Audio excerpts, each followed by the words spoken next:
Let us discuss the Vaisesika philosophy, which is one of the 6 orthodox schools of Indian philosophy. The Vaisesika system is next to Samkhya in origin and is of greater antiquity than Nyaya and Buddhism. It is also believed that Samkhya and Vaisesika may be contemporary. The term Vaisesika is derived from the word Vishesha, which means particular. The founder of this school is Kanada, and this system is known as Alaukika system. Kanada wrote Vaisesika Sutra, which is the first and foremost work of the Vaisesika school, and it is divided into 10 books or Adhyasa, and each book consists of 2 sections. The Nyaya and Vaisesika are allied systems of Indian philosophy, just like Samkhya and Yoga and Mimamsa and Vedanta.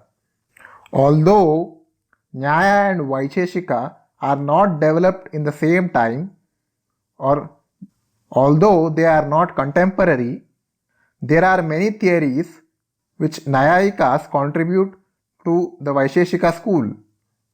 Let us now look at what are the agreements and disagreements between Nyaya and Vaisesika. The common opinion of Nyaya and Vaisesika is that ignorance is the root cause of all sufferings while living on this earth, and that the individual soul seeks the liberation, where liberation implies the dissociation of soul from the body, and this liberation can be attained through the right knowledge of reality.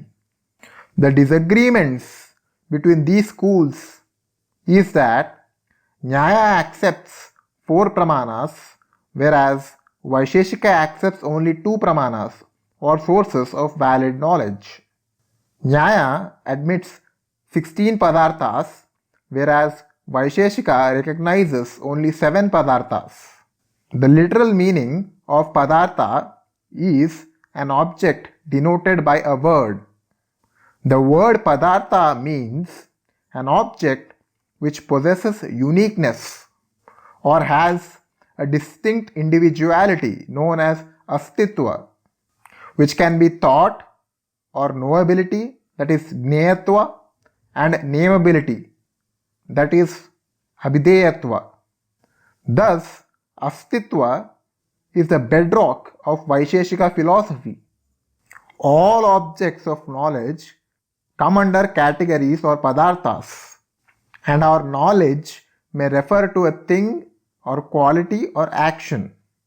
Now, a word may stand either for a universal or a particular object, and the word may refer to either the inherence relation between substances or the non-existence of some matter. Broadly, padarthas are divided into 2 classes, bhava and abhava. Bhava or being stands for the existence of physical things. Abhava or non-being stands for the non-existence of things. According to the Vaisesika thinkers, there are 7 padarthas or categories, which are dravya or substance, guna or quality, karma or action, samanya or generality, vishesha or particularity, samavaya or inherence, abhava, which is non-existence. Kanada mentions the first 6 categories, whereas Sivaditya, in his work on Sapta Padartha, mentioned the last Padartha, which is abhava or non-existence. Sridhara says non-existence has not been mentioned separately because it depends upon existence, not because it does not exist. According to Vaisesika philosophy, a substance cannot prove its identity by itself, and it requires its constituents to do so. Let us now look at the first padartha or category, which is called dravya or substance. Vaisesika explains that dravya is the repository of qualities and actions. But qualities and actions can't exist independently and need dravya or substance to subsist in. Thus, dravya is the foundation or asriya or locus. According to Vaisesika, a substance is the substrate of qualities and actions. It is not a mere conglomeration of qualities and actions. Thus, it differs from qualities and actions because they are its substrates and they inhere in it. Substance is also the constitutive or material cause of other composite things produced from it.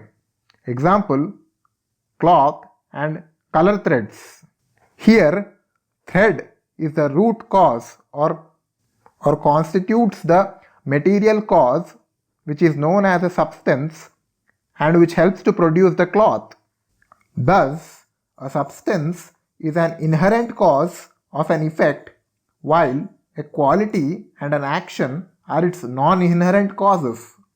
According to the Vaisesikas, the whole is not a mere conglomeration of the parts as the Buddhists hold, but it has an existence over and above its parts, and these parts are the material causes which inhere in them. The Vaisesikas maintain that a substance is devoid of qualities at the first moment of its production and it acquires them in the next moment. The Vaisesikas hold that the substance has its own existence and its own uniqueness, and it does not require any quality or action in the first step because qualities and action may change from time to time. I will discuss how the Buddhist explanation of substance differs from this explanation of substance given by Vaisesika and how the Vaisesikas reacted to it in the next part of the series on Vaisesika philosophy.